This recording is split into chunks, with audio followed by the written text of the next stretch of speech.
Welcome to the Fire and Earth podcast with your hosts, Jason Mefford and Kathy Gruver. Fire and Earth, giving you the keys to unlock your limitless potential. Welcome to another episode of the Fire and Earth podcast. I'm your co-host, Jason Mefford. And I am Kathy Gruver. And I don't want to have this conversation, but we're going to. We're going to have this conversation. We're going to have this conversation. This is a conversation that I try not to be, I was going to say, I try not to be critical. Okay, that's totally wrong. That's wrong. I'm very critical. I'm critical in a way that I want to help people grow and evolve and change. I'm not just critical for the sake of being critical. And, you know, I do a lot of speaking. I recently found myself at a talk somewhere in the country and got to listen in on one of the other speakers in a breakout session, which I don't normally get to do. And this gentleman's topic was very similar to mine. So I was like, oh, cool, I'm going to learn some stuff.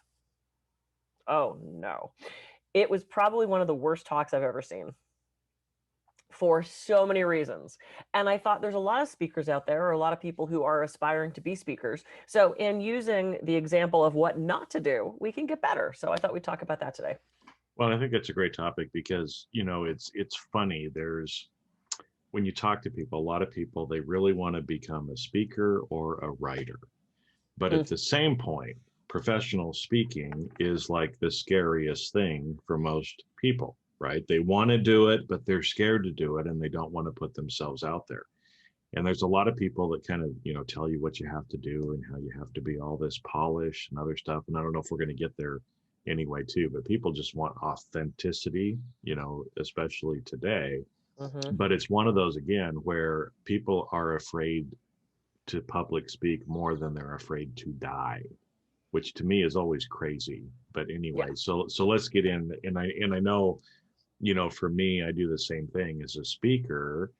When we watch other speakers, we're not looking for the content. We're like, oh, I really liked how they did that. Oh, that was a great callback. Oh, did you see how they did that? Right. Yeah. So we're kind of taking notes to try to help improve ourselves as well. But I know I have sat through a lot of those things where it's a good thing I didn't have a gun with me, right? Because sometimes it's like, you know, poke my eyes out, you know, I can't hear this anymore, you know, stick a pencil in my ear kind of thing, because it's just so boring and so bad. And so again, not to be critical of this person per se, but just to talk about some of the mistakes a lot of people who speak make, right? So that you can improve yourself and make it much more enjoyable learning experience for other people that you're talking to, right? Exactly. So right off the bat, so let me just give you the big picture overview.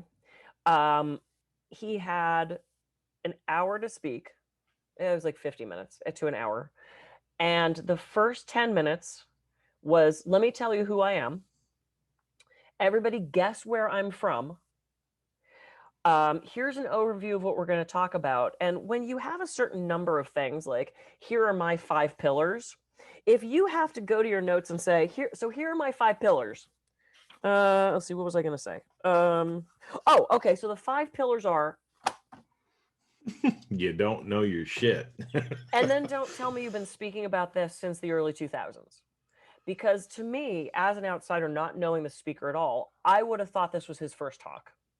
So he wasted at least the first 10 minutes telling stories about his dogs and blah, blah, blah, blah, that had no bearing on the content that he was going to give us. So to me, it was verbal masturbation. And my question always is, why are you telling me this story? And when I do my talks, I share a lot of personal anecdotes, a lot of personal stories, not because it's like, hey, I'm an only child, you have to look at me, because you're already looking at me, I'm doing the talk, but because there's some lesson in there. It's an example of something stupid I did, or an exchange I had with a client or group of clients that I turned into one big client, to lead forward the story. So the first thing this guy did was waste 10 to 15 minutes of just blah, blah, blah, blah, blah bullshit. Then he was completely nonlinear. He was all over the place. Then with about 10 minutes left, he did his sales pitch of, here's how you can work with me. I'm going to pass around this clipboard. Then he took questions, and you know it's bad when the first question is, how much coffee did you have today? Really? That was the first question? That was the first question. That was the first question. Not because because I speak fast. and I get enthusiastic about what I'm saying. He was so disjointed. He jumped from point to point to point and then would go back. I mean, it was so nonlinear. I couldn't understand a word this guy was saying. Then, with 2 minutes left, he said, okay, let me get into the last two pillars. And we all kind of went, what? Half the room got up and left.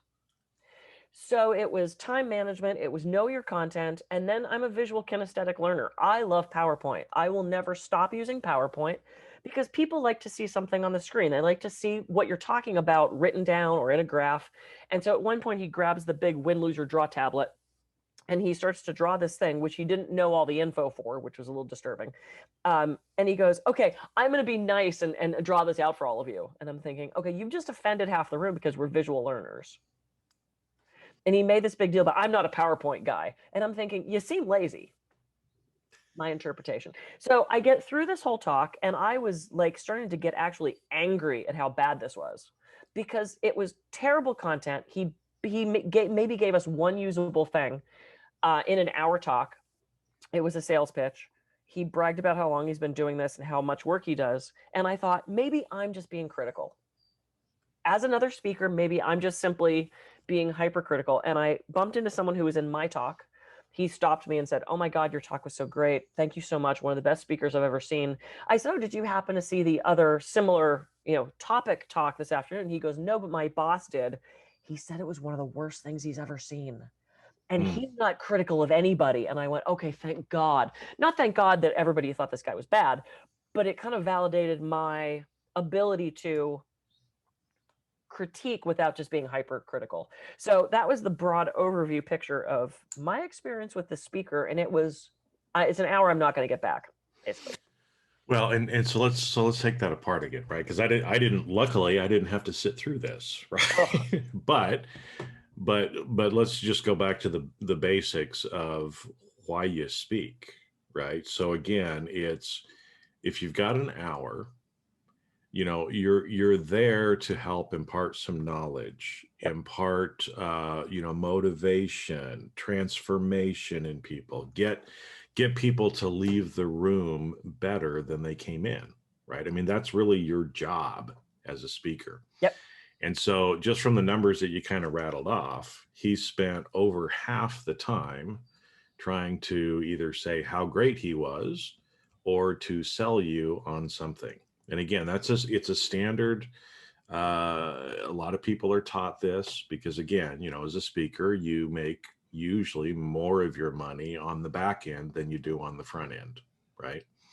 And so there's usually some upsell or something, some offer to work more with you. And again, some people do a horrible job at that.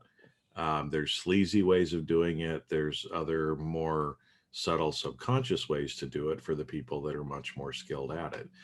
But ultimately, at the end of the day, right, he wasted people's time by not actually giving them something that was coherent. Because that's the other thing you said, right? It was not very linear. And again, hey, all speeches and what you're doing doesn't have to be all linear, right? That's the beauty of things like callbacks. Yeah, and embedded loops. That comedians use, and the embedded loops that we use as speakers, because you want to keep bringing people along in the journey, and that's fine. But again, when you do that callback or you close that loop, then people are like, oh, I get it, right? Because it brings it back home. So I think one of the things is if you're getting up on stage, if you're speaking to people and your intention is to share how great you are, then you're one of the worst speakers already, because that's not the purpose for why you're supposed to be there. Well, and to that point, it wasn't even so much how great I am. It was, let me tell you my life story. Which is fine if that has something to do with what you're saying, but to spend 2 minutes, because to me 2 minutes is precious.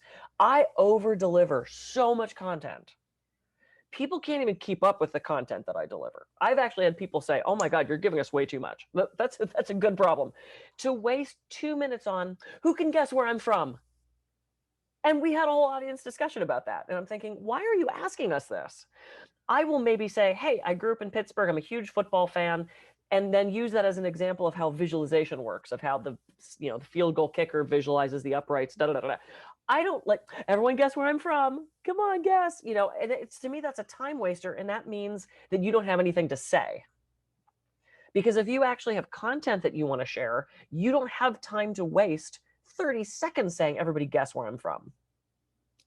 So it was a time. So know your time, fill your time. Don't wing it and expect that you are going to be able to fill that hour, because you're going to find yourself at 35 minutes going, oh shit, I'm out of my content. Rehearse it a couple of times so you know how long it takes. I know how long my talks will take, and I can adjust in the moment because I've been doing it long enough. For an hour, for 45 minutes, for an hour 15, I can expand stories, I can bring stories down, I can add another technique, you have to know how to juggle that as a speaker. And if you don't have enough actual content to fill an hour, you better find some more fucking content and not do quizzes on where you've been from or where'd you travel to, or it's just a time waster. And these people came to learn something, not where you were from. That's not on the docket of what they wanted to learn. So timing, know your timing. Well, and you're there to serve, right? Yeah. So again, I mean, I know you and I know lots of professional speakers, and there are a lot of them that are there for their ego. Mm-hmm. They like to talk, and they like having people have to listen to them talk. Okay. Mm-hmm. But again, you're there to serve and provide something of value. Now, the interesting thing too that you brought up too about the board, right? When he said, I'll make this easy for I'll be nice. I'll be a nice guy. I'll be nice. I'll be a nice guy. Okay. Is one of the sayings is, what you do to one, you do to all. That was one of the things that I was taught early on. So what again, imagine yourself up in front of, 500 people, whatever it is, right? What you do to one person in that audience, you are doing to everyone else in that audience. Yeah. And so that's why, running off the stage, giving high fives or shaking people's hands, you can't shake all 500 people's hands. No. But if you do it to a couple of people, Mm-hmm. and everyone else in the audience, because we're a collective group in that container, feel like you did it to them. And so if you make fun of somebody, then you're making fun of everyone. Now, if you're a stand-up comedian, there's a reason for doing that. Okay. Sure. So that's not what I'm talking about. There's a reason in that situation, but for most people when they're speaking, it's not what you're there for. Yeah. And so the same thing, expressing appreciation or giving compliments or listening to other people as they're explaining something. If you've asked a question, what you do to one, you do to all. And so sometimes I've done this, and it's on some of the speeches where I'll bring somebody up like to help me do something, right? Yeah. And then at the end, I'm like, thank you for doing that. And I open up my wallet and I give them $100. And the person's like, are you serious? I'm like, yeah, I'm serious. Take the money. Thank you. Right. Wow. And when you do that, again, why do I do that? Well, it's obviously I'm grateful for it. But again, I want to give something to the audience. So when I give something, right, to even just the one person, everyone else can feel that. Yep. Right. Because that's the important thing. It is, you are there to serve as a speaker. And if you're not serving and making people feel better, then you're not doing your job. Yeah. Yeah. So the lesson from that is, for anyone that's listening, if you're ever in an audience with Jason, make sure and volunteer. I'm going to follow you around the country and take every freaking $100 you have now. And what's interesting is, and I've seen this, there was a speaker that used to speak when I was doing the naturopath conferences, and he was one of everybody's favorite speakers. He was very funny. He was very charismatic. And I would see him getting carried away with the humor. And I don't know how I can explain this. It's just something you see and you go, oh, wow, that just went completely awry. So like they'd say something funny and everybody would laugh. And then they'd say another thing that was funny. And then everybody would laugh. And then they'd say another thing that was funny. And the next thing you know, they're just kind of going down this rabbit hole of one-liners that begin to not be all that funny. And so what when I do my ego state talk, and for those of you, we've talked about ego states multiple times. There's different parts inside of ourselves. And Mike Mandel talked about this on his show as well. So when I'm speaking, you get my professional speaker, you get my performer jester, and you get my librarian that stands off to the side and kind of make sure I'm on time and make sure everyone's paying attention and what is my next slide and where did I put my clicker down and that kind of thing. This guy kept shifting into jester and then kind of losing himself in that. So he said something and then he went, right, Marianne? I'm making that name up. And she kind of went, wait, what? Yes, And Professor. right, yeah. Yeah, I don't know why it popped in. I was just talking to a friend named Marianne. That's why. Isn't that right, Marianne? Oh, did you say something? Oh, it's an inside joke between us. Okay, and he started to get all hyper and like kind of explain himself about how this was this personal joke with this person that he knows because she hires him to do this stuff, and he just kind of got lost in that ego state for a second, and we're all kind of standing there going, we don't know what you're talking about. Oh, that's okay. That's all right. We can have an inside joke. And he kind of went down that ego state trail of suddenly we were all completely excluded from what he was doing. And he got lost in this either uncomfortableness or gesture personality or whatever it was, and had this moment with this person that he knew to the exclusion of all the rest of us. Now, you can do that if it's a brief thing, but he just took it to the conclusion and then try to get us all back. And we're all sitting there going, oh, I don't know what you're talking about. What you do to one, you do to all. Yeah. There you go, right? I mean, Yeah. it's Yeah. And he was using other people's content, which is fine, but then he didn't fully know the content. So he's like, remember that book, blah, blah, blah? You know how he talked about leading from the front, leading from the side, leading from the back? And he just launches into that. I don't know what that means.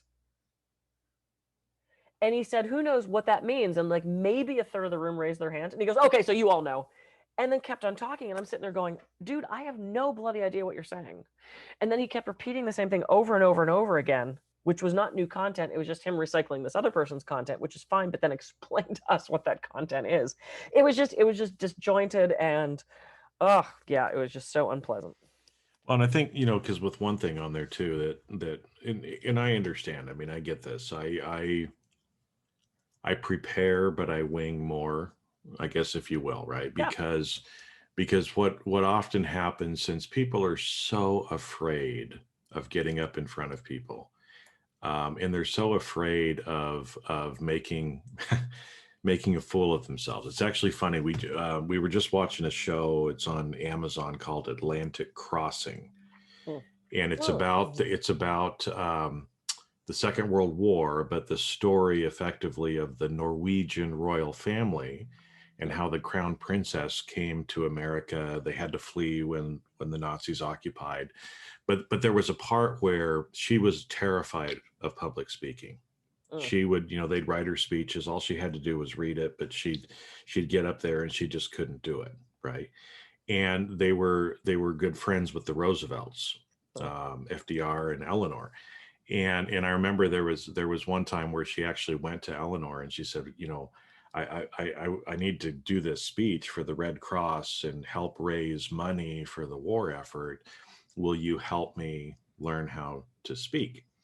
And so, Eleanor went through and kind of mentored her in it. And there was one scene in there where, here you have Eleanor Roosevelt, prim and proper Eleanor, and she gets up and she just starts walking around the room, like doing all this weird stuff. And the crown princess looks at her and she's like, what are you doing? She's like, come on, follow me. Do what I'm doing. She's like, why are we doing this? So that you can get comfortable being embarrassed. Okay. You know what? When you give a speech, you're going to forget a line. You're going to do something. It's not going to go the way that you want it to. Right. And Brian Tracy. Now, this is a guy, he's spoken ahead like 5 million people. I don't know. He told me one time, he's like, there's this speech there's always 3 speeches. And I'm like, what are you talking about? And he's like, there's the speech you prepare. There's the speech you give. And then there's the speech you wish you'd given. Yeah. Now, how do you know whether or not you did well? Well, how close are those 3 together? Right. But there's always 3 different things because it's always going to be different, but it needs to be you as well. Right. So, totally. Kind of going back to the notes and understanding that, I understand you're nervous when you're giving a speech. So people prepare, good thing to prepare. Mm-hmm. Some people, rely on reading their slides or Right. reading transcript, right, Oh God, of please what don't they read. want to say because they're afraid, Mm-hmm. right? And so the reality is you're probably going to make a mistake. It's okay. But you know what? Making a mistake shows the audience that you're a real human being. Yep. And they are And pulling for you. and you're authentic and Yeah. you're being yourself and they're pulling for you because they can then connect with you, Mm-hmm. right? If you're a prim and polished person, they can't relate to you. And so being you and Yep. saying what you need to say that only you can say Mm-hmm. is going to connect with the audience. So let's pull in Brene Brown. Okay, Mm-hmm. you remember when everybody knows her now for being authentic and dare to lead, dare to daringly great, right? In the books and stuff like that she's written. But you know how she started? She was supposed to do a TED talk. Mm-hmm. Yeah, it was a TED talk. It was a TED talk too, which again, this is like you've done Oh TED yeah. Talks. You Yep. you go in, it's a very strict format. You've got to like practice and tell them exactly what you're doing beforehand. And just before she goes on, she's like, I don't really want to talk about this. I'm just gonna talk from the heart, and started talking about this off, being authentic And vulnerable. and vulnerable. And Yep. so she went off script, which I'm Mm-hmm. sure the TED organizers must have been shitting themselves, Yeah. right? 20, 30, 50 million downloads of that Yep. talk. Yep. Why? Because she showed up, she was herself.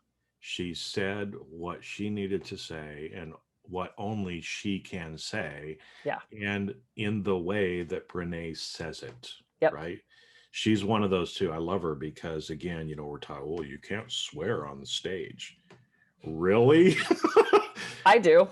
I do, and it's like, look at, other people like her. She's authentically herself. Yeah, She shows absolutely. up as who she is. So, instead of trying to be that stiff, person that has to get through, just be yourself. Let yourself come through Mm-hmm. because that's why you're there, Yeah. right? You deliver stuff in a way that only you can do, Kathy. Yeah. I deliver stuff in a way that only I can do. Mm-hmm. Some people don't like it. Tough. Yeah. Other people love it. So Yep. just be yourself. Yeah. And to your point of screwing up, if you don't write down every word of your speech, you can't screw it up. And I've seen people do that where they've clearly written down every, and they forget what they're about to say. And it's like, where you were, just tell your story. I don't, the only thing that I rely on my PowerPoint for is to keep things in order.